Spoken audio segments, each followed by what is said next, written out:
Hey everyone, welcome back to Overflow Today with William Lane Craig here in Colorado. Dr. Craig, you have talked about how if someone says, I don't really believe in God because there's no way to prove it, you had discussed what your kind of favorite way to respond in that type of setting. I'd love to hear that. I think that when someone says there's no evidence for God's existence, what you should do is open your eyes wide, have a look of astonishment on your face, and say, really?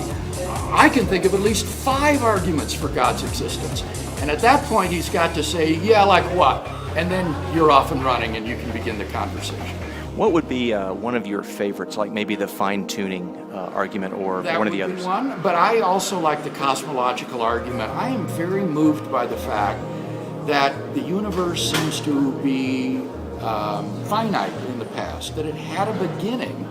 And that fairly cries out, I think, for a transcendent creator who brought the universe into being.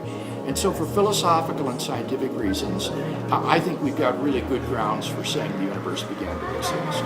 And the primary piece of evidence for the beginning of time is when you back up the expansion of the universe, right? When you back time, the expansion rate. The primary scientific evidence for the beginning of the universe is to extrapolate back into the past, and the universe becomes denser and denser and denser until it winks out of existence, and there just is nothing before that. And so the reason why you're able to calculate that is what?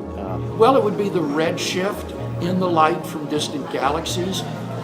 You can extrapolate that backwards, and the galaxies then get closer and closer and closer together until they become so close that they cannot get any closer. It would be like having, say, a basketball with points on its circumference opposite the diameter, and it shrinks down to a baseball, then to a marble, then to a pea, then to the size of the atom, until finally those 2 points coalesce and become one point. You can't get any smaller than that, and that would be the absolute beginning.